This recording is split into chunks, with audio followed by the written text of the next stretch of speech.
Hi, everybody. Welcome to Business First Wednesday. My name is Jennifer Burns, and I am the director of the Business Insight Center at the Central Library. We can assist businesses of all sizes and stages with the information that you need to make evidence-based decisions for your business, including market research, intellectual property issues, or just how to write a business plan. And I'll put our contact information in the chat for you. All of our services are free, so it's a great opportunity. I will put that also in the chat, Gina. Thank you. I'll put the YouTube channel link in there as well. Just quickly before we get started, do we have anyone here who's not from the greater Rochester area? I know last month we had someone from the Bronx. I'm just wondering if is anyone from downstate or out of state or anything like that? No? Okay. So we're going to go ahead and get started, and I'm going to introduce Jan from the Small Business Development Center, and then he's going to introduce our fantastic speaker, Lori Enos. Oh, but quickly, June 2nd is our first Wednesday for the season, and that is going to be on intellectual property with patent agent Dave Bassett. So when you receive the link for this program, you will also have a link to register for that program should you so desire. It'll be a great one. Oh, South Carolina. All right. Woohoo! Nice.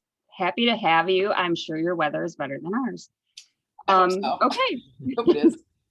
Without further ado, Jan, take it away. Oh, and also put all your questions in the chat and please stay muted. Sorry.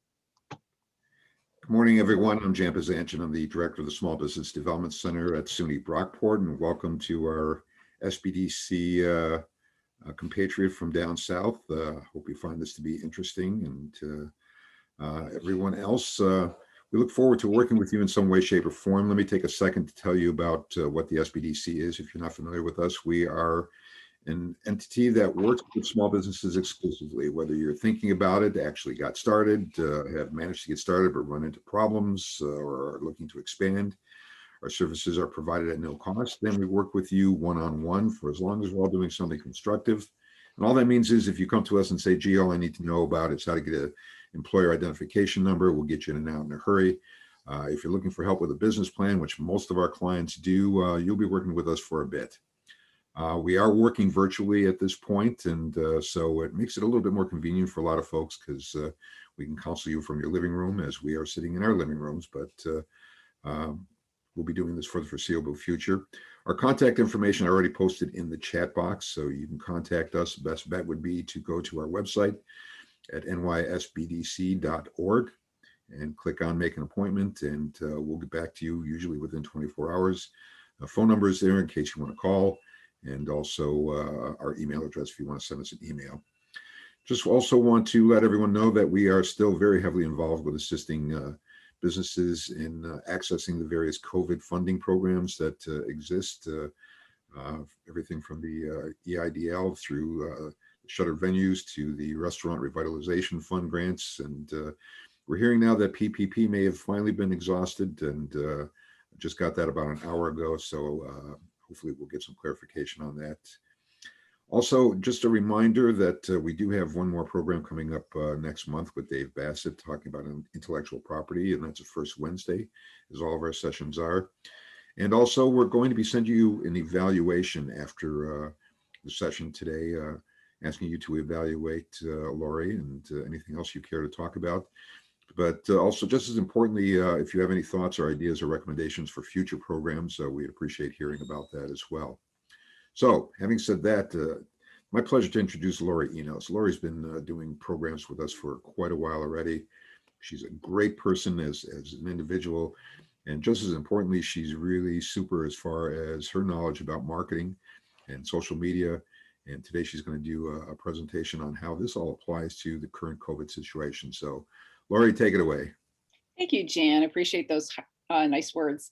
So real quick about myself, I co-own Blue Lilac Marketing Group with my business partner, Mary Spear, and Mary is on this session someplace. I haven't. I'm waving.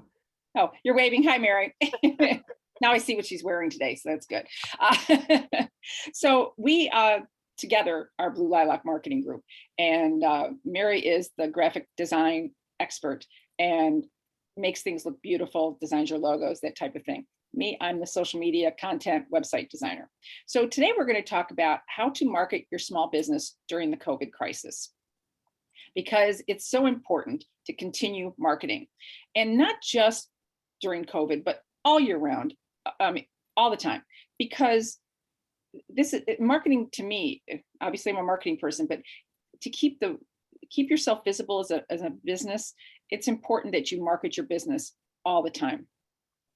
So when you're marketing, especially during this pandemic, you're going to stay top of mind with the people that are following you, that are your current customers. However you're touching these people, you're going to stay top of mind. That's what you want, because you want them to think of you first when they need your products or your services.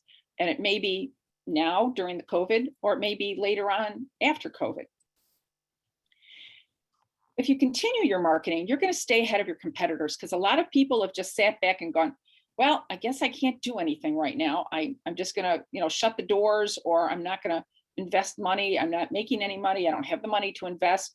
There's a lot of things you can do to market yourself that aren't going to cost you money, just time. All right. But your competitors may not be doing this. So it's going to keep you ahead of them, which positions you to come out ahead when we're all done with this and we reopen everything. Take this time to learn more about your target audience. Their needs may change, and I'm going to talk about that a little later in this presentation, but their needs may change due to the crisis. And so you want to learn how you may be able to shift your offerings to assist them better.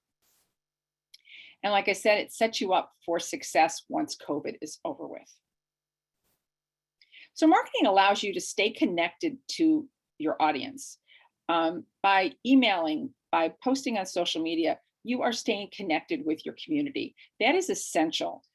That's staying top of mind. It's letting people get that, have that know, like, and trust experience with you. If they don't know you, like you, and trust you, they're not going to give you their money to buy your products or give you money to hire you to do your services for them. So you need to have that know, like, trust, and staying connected is one important way. I know when we get back open, the best way to do that is face-to-face networking, like going to your chamber events, or I'm very involved with my business partner in Rochester Professional Consultants Network, RPCN. And, I miss seeing those people in person, but that's how you get a lot of business.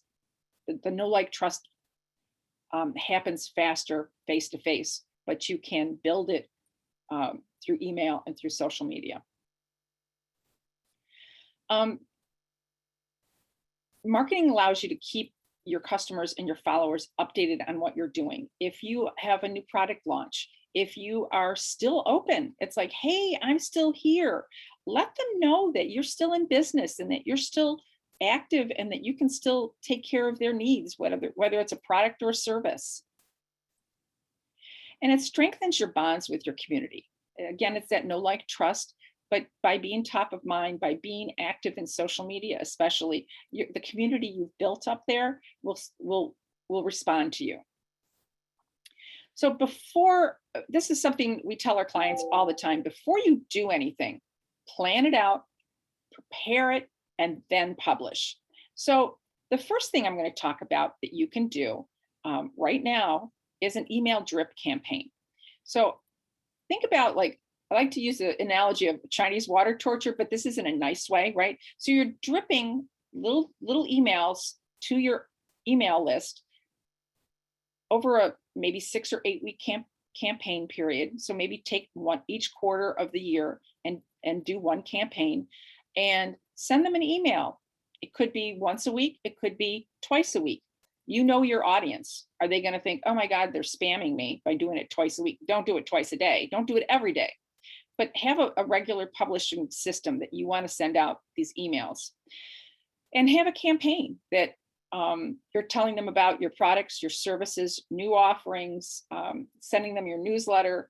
Have that all be part of that campaign. Do it in something like MailChimp or Constant Contact that you can brand.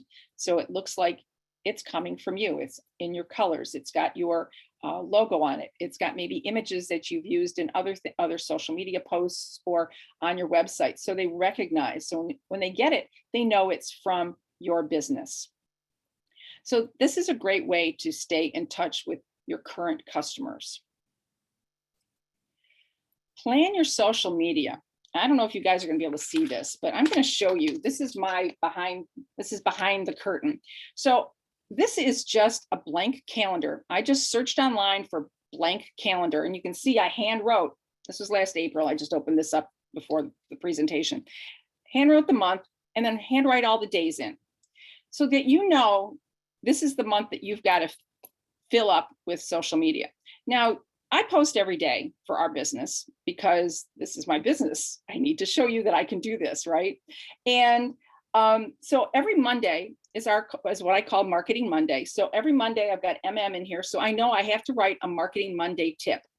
And then I blog once a week for our business. So this week I blogged on Tuesday, this week on Thursday, this week on Tuesday, this week on Thursday. My audience, after over 9 years, has gotten accustomed to our schedule. You can train your customers. Just probably better than you can train your husband, but that's a whole nother workshop, guys. So then I go and I look up fun holidays or holidays that are happening. So this was April. So I had April Fool's Day, obviously Easter, National Pet Day, Earth Day. One of my favorite ones, oh no, I thought this was National Drink Wine Day. No, it's not. It's National Picnic Day. So then you see, are there any ways that you can take those fun holidays, like say, for example, National Picnic Day, and relate it to your business? If you are a food vendor, and you might post something like Happy National Picnic Day. Hey, it's Rochester in April. It's a little too cool for picnics, but when you're starting to plan picnics this summer, think of us for, fill in the blank, all your picnic needs. One of our clients is a real estate agent, and on National Hammock Day, I posted a picture, this was last year, of a hammock in a backyard, and her post, then the picture had the words National Hammock Day on it, but her post said something like, do you need a backyard for your hammock? Let me find you the backyard for you, or something like that. I'm sure I did it much better. It wasn't right off the top of my head. But anyhow, plan and schedule your social media. Do that calendar. And then you would write in on each day what topic you want to talk about. So if you're only posting maybe Monday, Wednesday, Friday, you would just write in the topic you want to talk about. Then I take into Word and I write out all the dates, and then I write what my content is going to be. So I've got it right there. Then you go in and schedule it.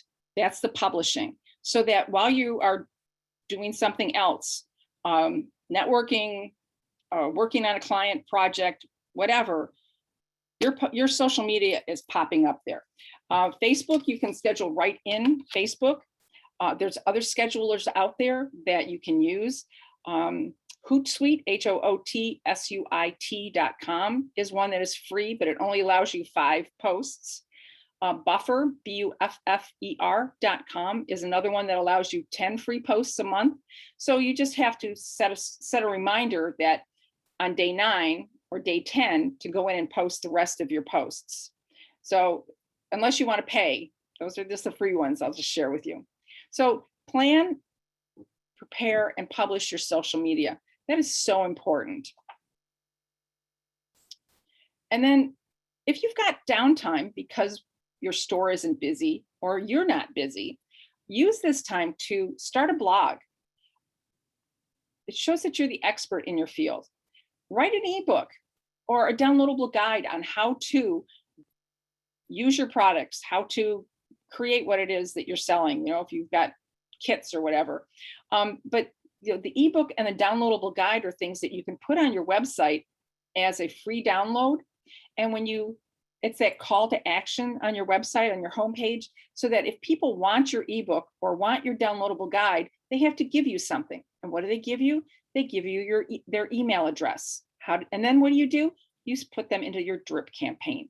That's the way to build your database, to build your email list. You can also put in as a call to action a newsletter. Start writing a newsletter now. And you can take your blogs that you've written and reuse them into your newsletter, because not everyone has taken the time to go on your website or read your blog on your social media. So it doesn't hurt to recycle them that way, and you'll get an audience that may not have seen them. So now you want to focus on your current customers. I'm sure you've heard that the cost to retain a customer is a lot less than the cost to go out and find and groom and get a new customer. So you want to keep your current customers happy, right? So you want to create campaigns that focus on their new needs. Like I said, they might have some new needs during this COVID thing, but you want to really reach out to your current customers. And this is a great way. Call them. If you've got like some A-list customers and B-list customers, call your A-list customers. Say, hey, how are you doing? I miss having you, being able to see you in the shop. Stop in, I'm open. Or, I've called them and just check in how you're doing. It's been a weird year. I haven't seen you. Just wanted to let you know I'm thinking about you. Check out my new products. I've got a coupon on. You might just get voicemail, but just leave that message. People are going to remember that human touch that you reached out and talked to them. And I put a question mark after this because not everybody's going to want to do this, but try giving a refund. If you have a subscription-based service that you are doing for customers, you may not have been able to give them the entire subscription of what they paid for. So give them a refund. It's going to hurt your pocket now, but after the COVID lifts, you're going to end up with some very loyal customers who are going to come back to work with you and pay you. And they're going to talk about you to their friends and family, and your business is going to grow. It doesn't hurt to have that really good customer service type of attitude with your customers. So you want to get creative when you are during this time period on ways to reach out to your customers. So if there is a way to have put together a DIY kit that for something that you do it.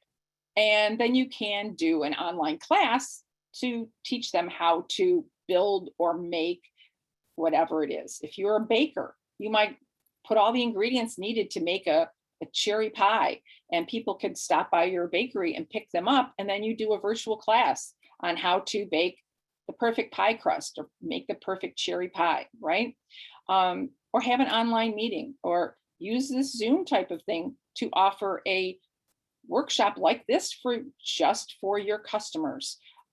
If you offer a service that they would be interested in learning more about or how to use it, do it virtually. Go live. Now, this picture here is of Deborah Jean at Deborah Jean and Company. If Deb saw this picture, she'd shoot me because I just did a quick snapshot of one of her sip-in shops. So Deb owns Deborah Jean and Company on Park Avenue. It's an adorable clothing boutique. She sells purses and jewelry and even some home decor. And she's got the cutest things. So naturally, when COVID first hit, she couldn't be open. Like I couldn't go in to shop, right?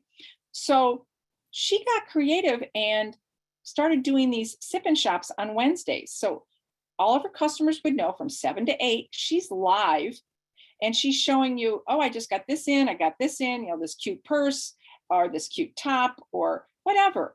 And we would shop online and sit back in our living rooms and just watch and participate. And it's a lot of fun. She's open. I can go in and try on clothes now, but she's still doing it because it works. So you may find something that right now during COVID is working for you that you're going to continue doing after COVID because it increases your reach.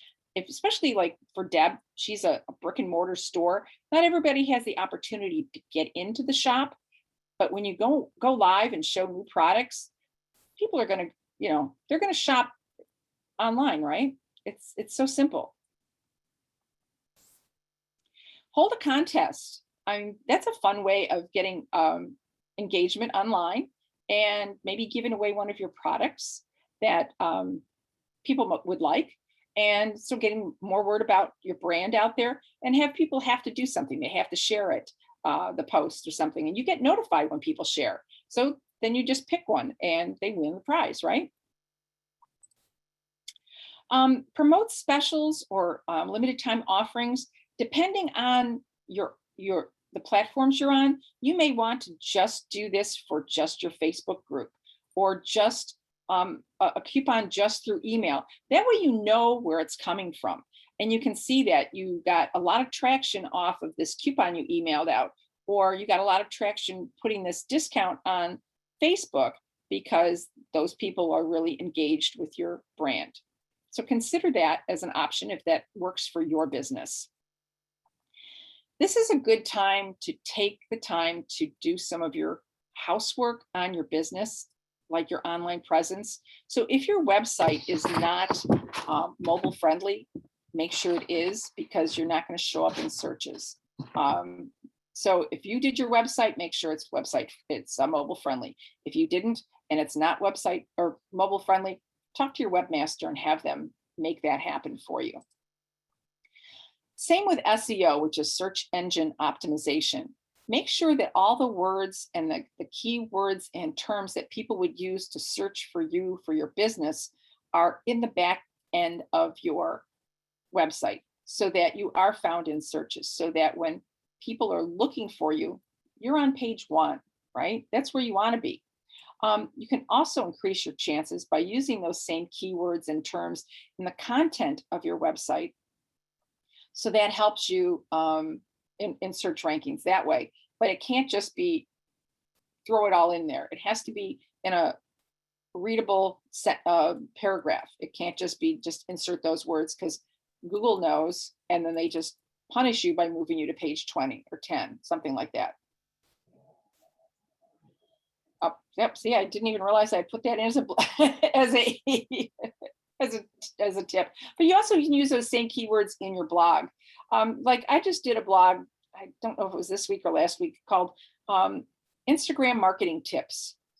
And one of the reasons I titled it that was because that's a search term that people would use if they were looking for Instagram tips, marketing tips to use on their Instagram. So when people search for Instagram marketing tips, my blog is going to come up, which leads them to my website, where they might go and look at other blogs that I've written, and they may contact us for marketing help, right? So think about that when you're doing your website and your blogs.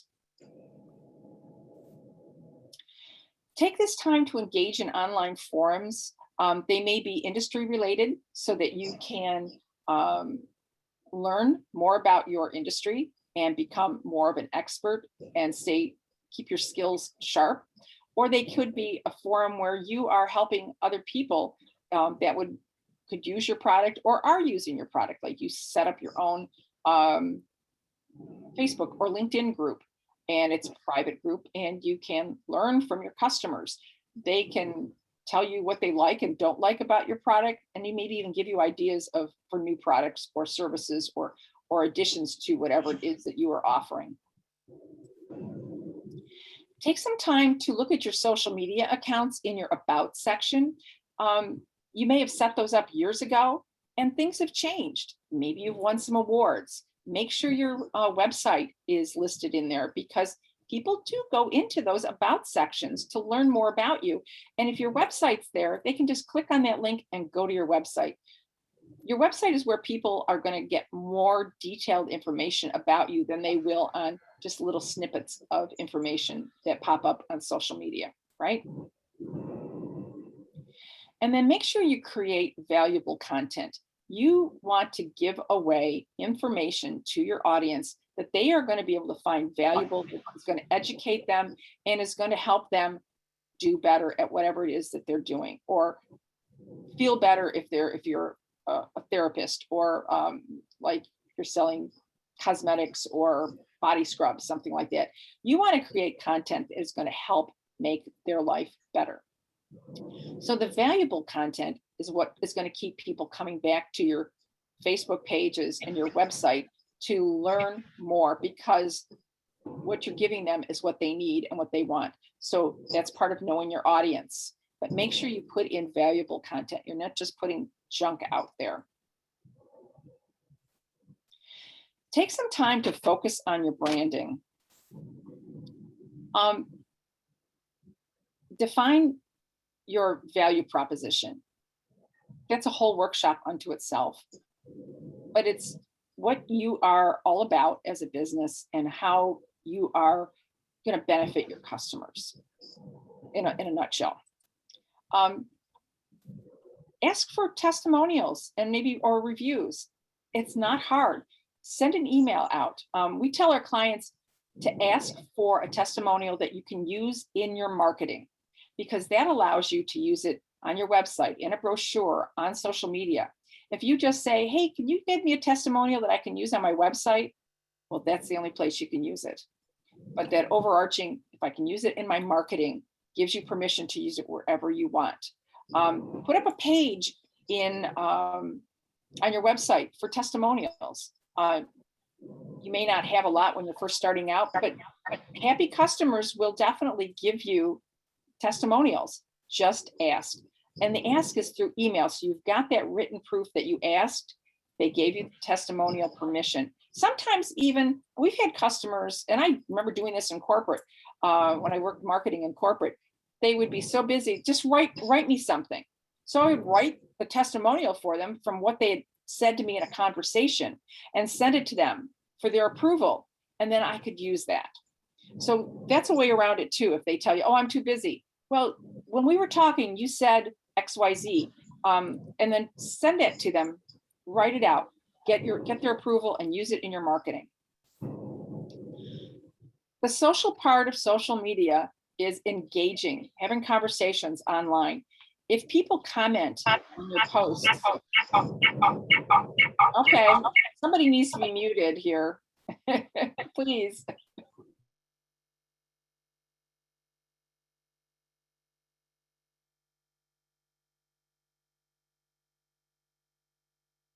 But you muted me too, but I'm okay. So having that conversation, having that engagement. So even if you post and schedule your posts on social media, go in twice a day, maybe mid-morning and mid-afternoon, or early afternoon and early evening, just to check to see if anybody commented on your posts. And just even a thank you if they say something really nice about you. For Mary and I, we just celebrated in February our 9th anniversary as a business. And I did a post up that said, happy 9th anniversary to us. And it just blew up on social media, on Facebook, on LinkedIn. So I took the time to go in and say, thank you, Rich. Thank you, Sandy. Thank you, Jan. You know, all those people that, and I used their names so they knew it was a personal thank you, because they took the time to congratulate us and say nice things about us as a business. I wanted to have it be a personal thank you, to see that, show them that I took the time to say thank you and use their name. So engage with your customers like that on social media. Hey, Lori, we have a Yes. question. You may Sure. be discussing this later in the presentation. Are you going to touch on getting new customers? Well, that's part of what we've been talking about with doing the call to action on your website, writing an ebook, having a newsletter, or a downloadable guide. That will get you some new customers down the road by having them give you your email address. They're part of your database. You start emailing them your newsletter. You email them your email drip campaign. That can be used for current and new customers. But so if you have no email list, you have nothing at your startup. You're starting out. Start writing a newsletter. Even if you mail it to your mother, you know, have a newsletter. Post it on your website. You got to fake it till you make it, right, guys? So that is so critical to have all of this stuff ready to go when you do start having customers. Show your value. Share your newsletter on social media. Share a link to it that's on your website to social media.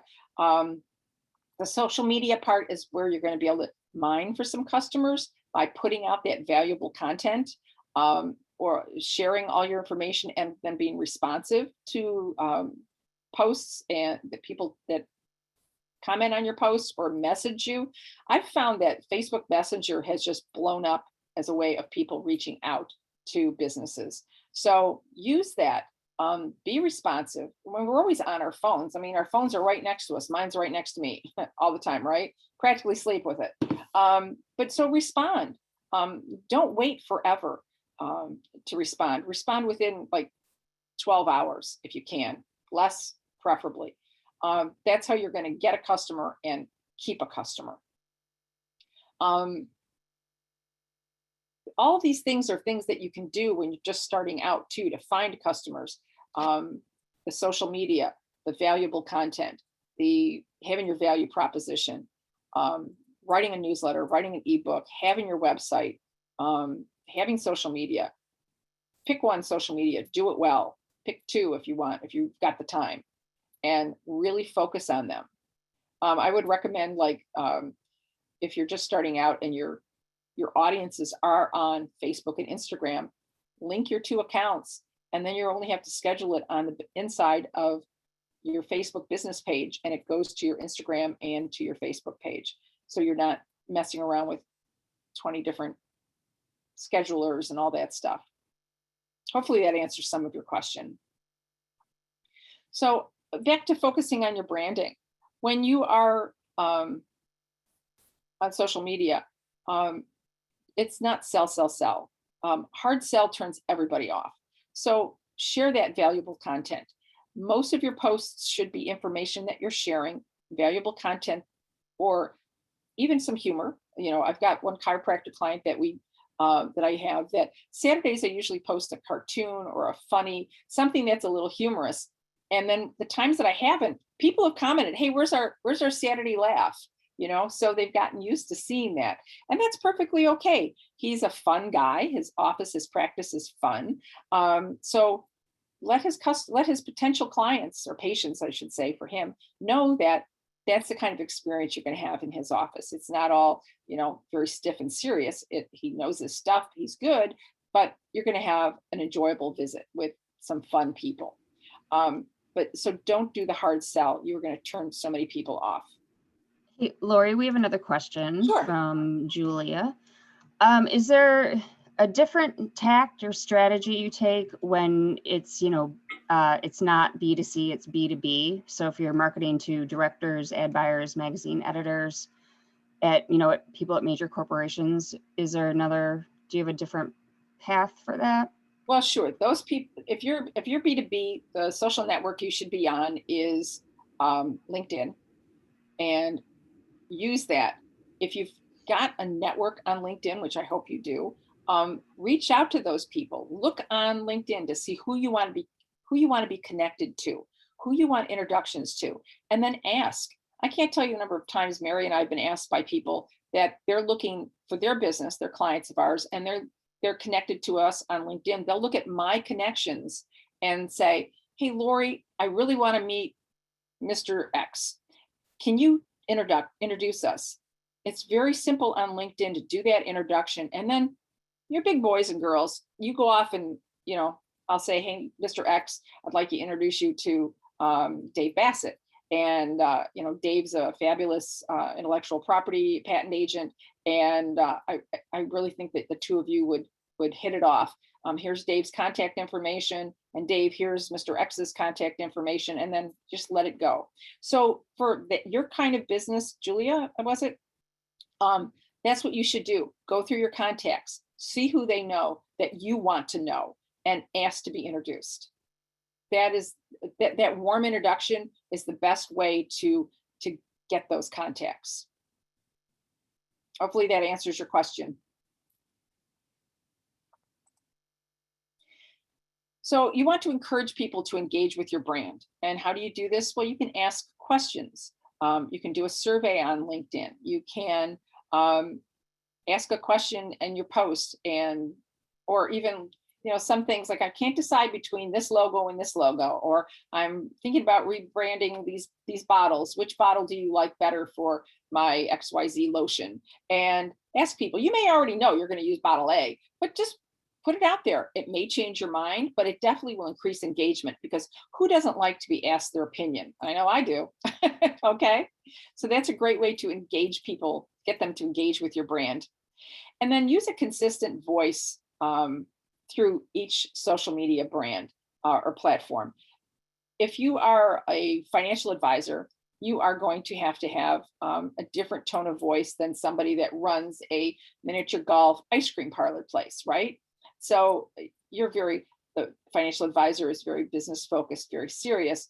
The person with the miniature golf ice cream parlor place can be very fun and, almost childlike, because it's aimed at families and children. So two different voices for two different businesses. So find the voice that works for your business and be consistent about it on your website and on your social media. Here's a free thing that you can do for your business. It's called Google My Business. Look it up, Google it, Google My Business, and it's free. It's this listing. So this is my chiropractor client. I just took a snapshot of his Google My Business page. So when you or pop up. So when you look up businesses, you'll see this. It's usually over on the right-hand side, and it may have a map. And I just did a quick snapshot of this, but you can see it's got his logo. We put in his logo down here and a picture, so that if you arrive at his office building, you know that you're at the right place because the plaza is here. And it's a great place to get reviews. He's got 48 5-star reviews. Awesome sauce. And these buttons will take you to his website. It'll give you directions on how to get there. And you can call the business, because as the business, put your phone number in there. It'll show the hours. So for during COVID, so if you've got this listing, if you don't have it, get it. Especially if you have a brick and mortar place, you want this. But even if you don't, you can still have this. You just don't have an address and directions, but they can still get to call you or find your website. So make sure your listing is updated. And Google has, because of COVID, they've added ways to make appointments for curbside or takeout only in your listing. So if that would help your business, if you're something like a restaurant or somebody that wants to just do curbside pickup, you have that option through Google My Business. Kind of cool that they actually did that. So take a look at this as something for your business. Free is good. I mentioned blogging earlier. I love blogging. If you're not comfortable writing, it's kind of like riding a bicycle. Once you get started, you're going to get better. So don't expect to be Shakespeare out of the gate. You'll get better, but it's going to be the voice that people are going to, when they meet you, they're going to realize that, oh, the blog that I've been reading really is this person's voice. It's this guy or this girl, right? So it shows people that you're the expert in your field. Why? Because to blog, you need to stay current on what's going on in your industry and knowledgeable. So you're sharing that knowledge, you're sharing your expertise with people. And it helps you get found on searches.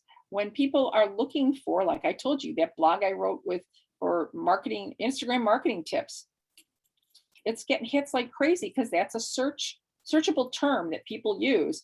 And my blog, that's the title of it. So it's coming up all over the place. So think about that when you're writing your blog. How are people going to search for your business? And would your blog be appropriate? So say you are in the pet business and you sell pet toys. So you could have a blog about 5 best pet toys for German Shepherds, and then 5 best pet toys for Shih Tzus. I mean, 2 completely different breeds, big, little, different toys, right? But people will look for best pet toys for Shih Tzu, best pet toys for German Shepherd, right? So, or small breed dogs or large breed dogs, you could put that your title. Think about how people are going to look for whatever it is you're writing about, and make sure you use that in your title and within the body of your text of your blog. And it improves your brand experience because people will come to your website, they'll read your blog, and then they're going to go on and they're going to look at more stuff about you. Especially if you're giving valuable content, they're going to return often. to see, oh, she posts every day, every Tuesday at 10, they'll pop in at 10:30. Hey, Lori, Yes. Julia has a follow-up question. Sure. You know, she has all these contacts already. How does she get them ready to pitch to them? That's that phone call, that personal touch. If hopefully somebody's connected you with them via LinkedIn, do that phone call. I know it's hard to pick up that phone. It's like a 500-pound anvil that you're lifting up to your ear to somebody that you haven't met, haven't talked to before.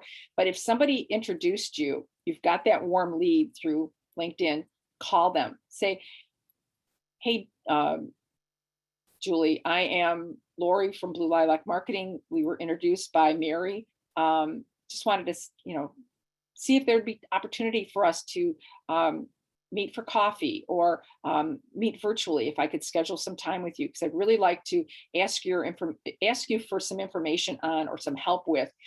Don't go in that I want to sell you something. Don't ever do that, because they're going to be, well, thank you for your time, I'm not interested. I mean, I do that. I don't have time to be sold to. But if you're somebody that's looking, that I've been connected with on LinkedIn through a friend or somebody that I'm connected with, I will take the time to talk with you. And if what you're pitching at me sounds interesting, I will meet with you. So craft your messaging for the phone call to be something that is not salesy, but you're looking for maybe their input, especially if you're starting out, that you could say, hey, I'm just starting out. I was wondering if you would be able to help me, point me in the right direction.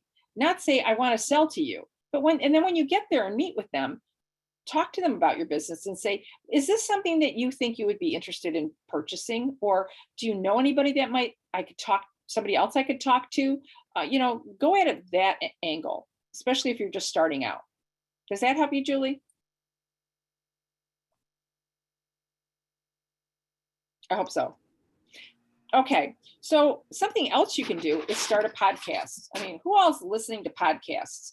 They are, they're huge. I think I read a statistic that people spend at least 8 to 10 hours a week on average now listening to podcasts. So most people are spending an hour a day on a podcast. So try that. There are so many places and ways that you can do a podcast, and some of them can be really fun. So here's what you can do on a podcast. You can discuss current trends and hot topics in your industry. You can share your insights on what's going on in your industry. If you've gotten any blogs, especially ones that have had a lot of traction and engagement on your website and on social media, just talk about that. You can almost not really read it, but you can use that blog as your podcast. Interviewing an expert. Have somebody on that you would want to talk to or listen to in your industry. People love to be interviewed. All it is an ask. And the worst they can say is no. So just ask. A lot of businesses just ask. And then use a call to action at the end of your podcast. What do you want your listeners to do? Do you want them to visit your website? Do you want them to call you? Do you want them to schedule an appointment with you? What do you want them to do? So think about that. Call to action is important for what you want your audience to do on just about anything in marketing. And then share your podcast, because you'll have that recording or a video, depending on how you're doing your podcast. Some are video audio combinations, or they're split up with just video audio and then just the audio. But share that video, share it on your social media, have them on your website so people can see that you're doing this. And they may watch 1 or 2 on your website or on your social media, and then start subscribing and coming in when you're doing them live. You might want to consider investing in Facebook ads if Facebook is the place for your business. It reminds people that your business is alive and well. And you can do a lot with maybe $25 in a Facebook ad, seriously, because it is very affordable. It allows you to target, to really drill down, because crazy us, we give all this information to Facebook. just by liking certain posts and connecting or following certain businesses. And then we go in and we say, oh, we like this TV show and this movie and these books, and these are the places we checked in. So they know who you are. And I mean, Big Brother really is watching. All right. So they've got all this information. For us, I like to use this example. Wedding photographer in the Gates Chili area, which is the zip code 14624. Nod, Mary, if I'm right. Okay, good. So you're up here. Thank you. And so ad for them with as a wedding photographer, they gave away a free engagement photo, if a photo session, if you book your wedding with them. And they set it out to the 14624 zip code. And they wanted people that just that changed or just or will be changing their status on Facebook to engaged. And boom, he was busy. So those are things that you can drill down. You can choose the sex, you can choose the age, you can choose the area, you can choose the education, you can choose the interests. You can drill down very specific to get who you want the ad to show up. So that ad would not show up on my page, not engaged. So, and don't live in that zip code. So you want to, these are, if you're looking to get some new business, this is a fabulous way to target your potential customers and get in front of them. And you'll know where the business is coming from, right? That you spent that money. So you can, if you've got a promotion or a special or a discount, that's what your ad is. So if you're a travel agent and you've got a fabulous package for a cruise, or this is all sounding wonderful, right? Because we've all been stuck home, or a trip to Hawaii or a trip to Paris, put that picture of the Eiffel Tower or the cruise ship in your ad. So it will attract somebody, or that Aruba beach, and then talk about the discounted package deals that you've got for whatever it is for like say Aruba, that you've got a package deal that is unbelievable, contact me now. And you've targeted people that either say they love to cruise or love beaches or whatever. That's who you send that Facebook ad appears in those people's news feeds. Like I said, you can target your audience. I probably should have moved that button up, that bullet up front up higher. But yes, Facebook ads are a fabulous way of getting yourself in front of the right people. So promoting a social cause, this has been really huge in 2021, right? We've all had social causes that we've either been involved in or on the periphery of. But especially with COVID, we were staying at home. So I love this picture because Burger King did this. They're the home of the Whopper. So they did this on one of their buildings, and this was their social media post was stay home. You can't go in there and eat, but you can drive through and take it home. So use this time to maybe put some posts up about COVID, like your with quotes or just information about COVID. Not so much now anymore, but in the early stages, we did a lot of that. But nice, warm, fuzzy quotes and sayings and pictures will help express that you share everyone's pain and frustration with being locked down and all that stuff. So think about how you want to express this for your business. But so promote that social cause of getting vaccinated or staying home, staying safe, all that kind of stuff. Using hashtags is an awesome way to get found on social media. On Instagram, hashtags on Facebook don't do a thing. But if you are connecting your Facebook and your Instagram posts, the hashtags are going to show up on Facebook. No big deal. People are getting used to it now because of the connection between Instagram and Facebook. Hashtags on LinkedIn work to find a topic or a business. Instagram's hashtags are topics, business, causes. you just look up a hashtag and you can find everybody that posted that hashtag. So for us, it's like social media marketing, things like that. And so if somebody looked up, searched that hashtag, our posts that had that hashtag included in them would show up. So you want to be able to grow your social media. You will find people that will follow certain hashtags. So get them to follow or start using those hashtags so they start following your page. Again, you can get found. I suggest that businesses like on Instagram create their own hashtag. So I've got a hashtag Blue Lilac Marketing. And I have followers because they like my posts. I give valuable information, right? I share valuable content. So use those, create your own hashtag for your business. It will increase your reach, especially using the hashtags that are really current hashtags that are getting a lot of traction. You can search those. I'm going to show you how in a minute, to increase your reach, to get in front of more people, which if you're starting out is a great way to mine for customers, right? So Hashtagify Me is the place that you would go to find hashtags. This is just a quick screen grab of their homepage.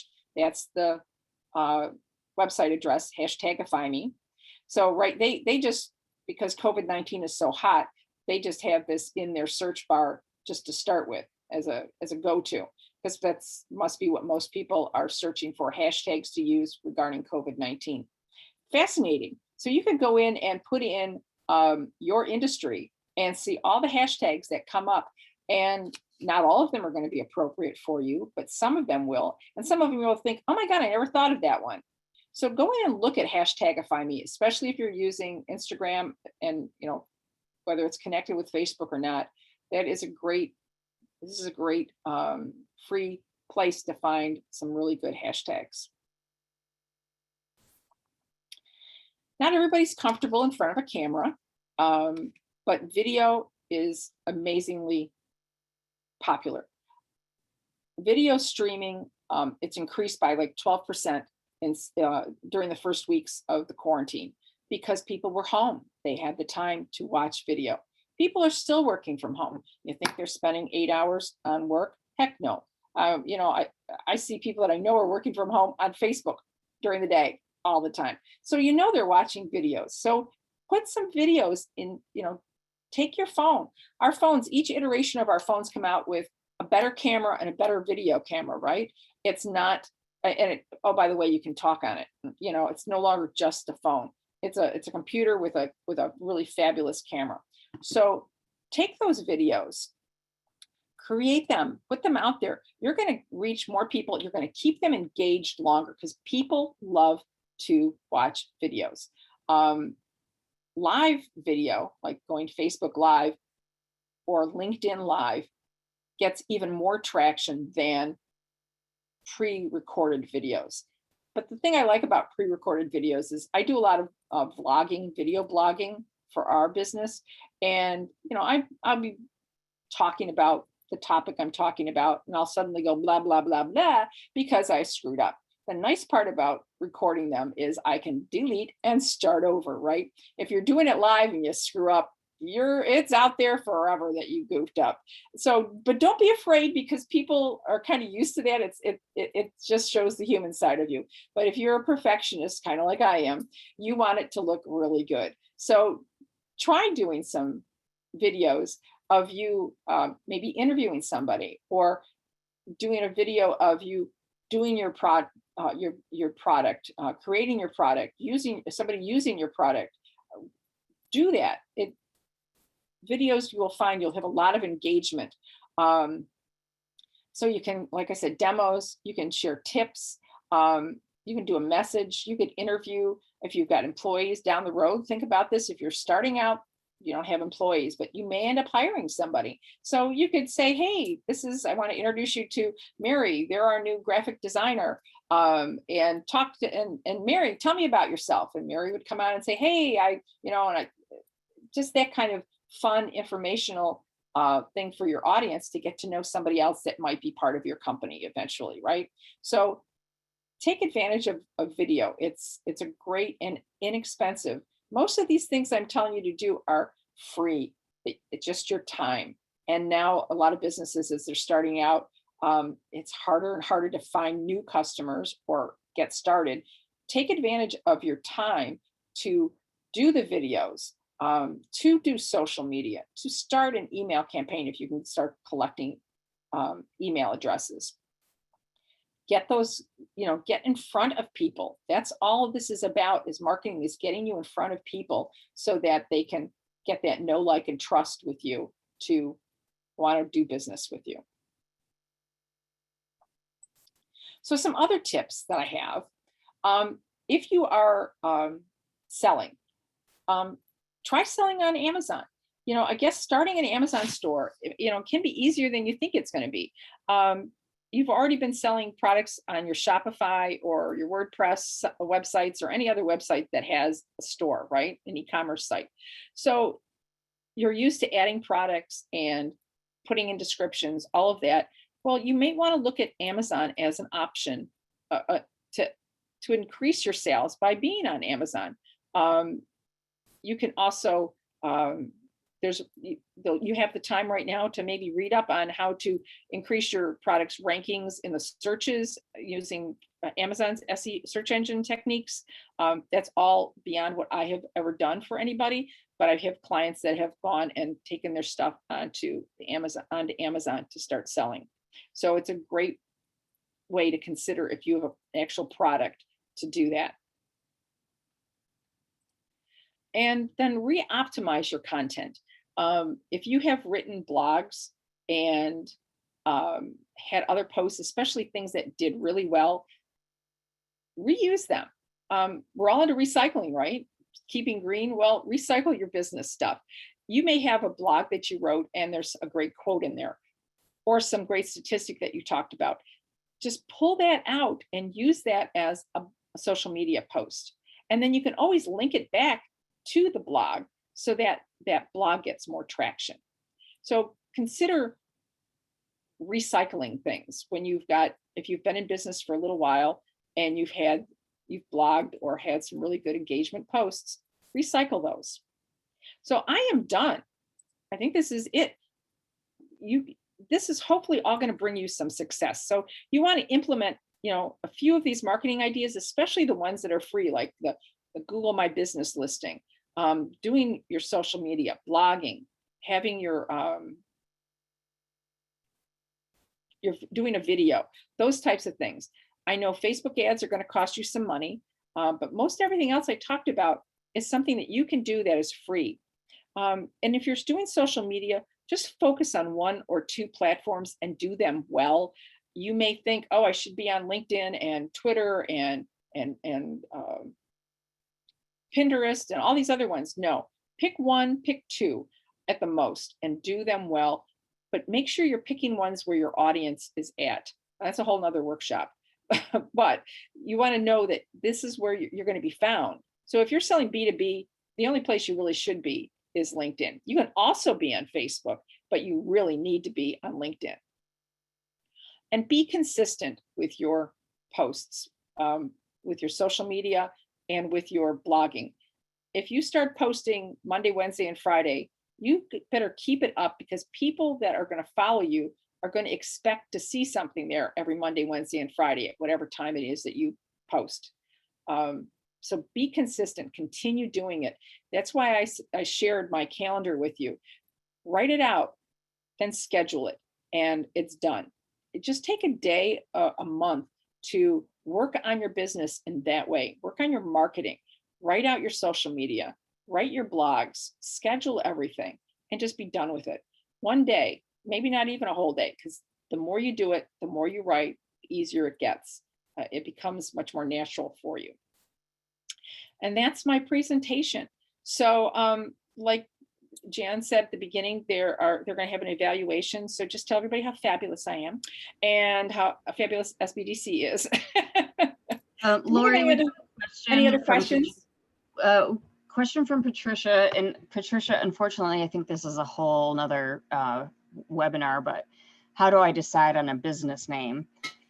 Oh, so Yeah, so I mean, there's a couple, I mean, I'm just gonna talk from a technical standpoint. You do need to, if you're doing a DBA at the county level, or if you're incorporating at the state level, you need to check to make sure that that name is not in use. Right. If you are really looking nationally, you want to make sure that that name is not trademarked in a, in the same type of industry that you're going into. So there's those aspects, but in terms of just choosing the name, Lori. Yeah, and that's exactly what I was going to say. Using a business attorney, that's what we did when we started Blue Lilac Marketing. We two very creative people, and we're in the marketing industry full of creative people, and we'd come up with a name and it was already taken. It's just it's crazy. But we finally decided on Blue Lilac Marketing Group, and then we had an attorney do a search just so that we knew that we were going to be okay, because we are an LLC. But you may only be doing business here in Monroe County. If you have a website, you're suddenly international. People can find you. And there are people out there that are just litigious because they can be. And they will sue your butt off if you have a name that's, and you're in the same industry, that's the same as yours. They will say, you'll all of a sudden get a certified letter in the mail. This happened to one of our clients whose name was the same as somebody else in, I think, Chicago or something. Apparently this attorney just does this. That's all he does is sue businesses. And they had, I think, 60 days or something ridiculous to change the name of their business. And so, okay, you've spent all this time, effort, energy, money on branding yourself with a logo, getting your name out there. You have to change this all of a sudden so do your research beforehand to find if your name has been taken. Yeah, Lori, she's got in the questions here, but she's looking for tips on picking a name. And I think one of the things that you should think about when you're picking a name is something that you can stand behind, that means something to you. Right. And that says something about what you do. And sometimes it's a great idea, depending on how creative a business you have, to call it something that's going to grab people's attention too, to be different. Because Lori and I could have said it was L&M marketing or M&L marketing, but that would be sort of blasé. Nobody's really going to pay much attention to that. So kind of make it count. And if you feel it, you kind of know you've got a good name when it's like you get that aha moment. So, right. And then take a list of names and run it past some of your friends, get their input, see what they think. I see him shaking his head. See what they think about it when you're trying to come up with a name. And to be honest with you, it's not that simple sometimes. It took us about 3 months. Yeah, it's not that easy. Yep. But you know what? You don't have to stick to, like for us, because we are marketing, we really wanted people to know we're marketing. But you see a lot of companies, a lot of especially software companies, little tech companies, they come up with really funky names that, like, think about Google. What is Google? Now it's a word like, oh, I'm going to Google this. It's become a verb, right? Google wasn't a word until they started their business. Right. So you can think outside the box that way and have a really funky name, especially if you are a tech startup or in that industry. It's kind of almost expected of you to have another point to make is that when we were doing our search with our attorney, she had suggested that we make up a word, that we make up a name. No one else is going to have that. One of our clients is called IOPX. He made that up, AIOPX. So David does consulting work, and he made it up. But Chris Wiest also has a nice point on here to maybe think about words in your name likely to get picked up by search engines. That's a really good point too, Chris. So all good ideas. And once you get going on this, you'll fall into it, Patricia. I know you can come up with something. So it'd be great to hear back from you to see what you picked and what kind of business you decide to get into. It's definitely something that resonates with you, that you're going to be able to say very easily. And like Mary said, that it comes from your heart, because this is your baby. We get it. We gave birth 9 years ago. We talked about it for 2 years before we did it, but yeah. Yeah. But so definitely look into, talk to an attorney. That is the best advice we can give you. Yes. Yeah, it'll cost you more in the long run if you come up with the same name that someone else had. It really will. Jen, any other questions that you've got for me? Nope, that's it. That was it. Last call for questions. Going once. Going twice. Okay. Thank you, everyone. Thank you again for joining us. And again, June 2nd will be our program on intellectual property. Intellectual property includes patents, trademarks, copyright, trade secrets. So if any of those are of interest to you. And thanks, Lori, as always, for a wonderful job. Thank you. And It's always fun. Everyone who's registered will receive the PowerPoint and the link to the YouTube channel. So, all righty. Thank you, Jennifer. Thanks, Jen. guys. Bye, Take guys. care. Thanks for joining us today. Bye, guys. Bye.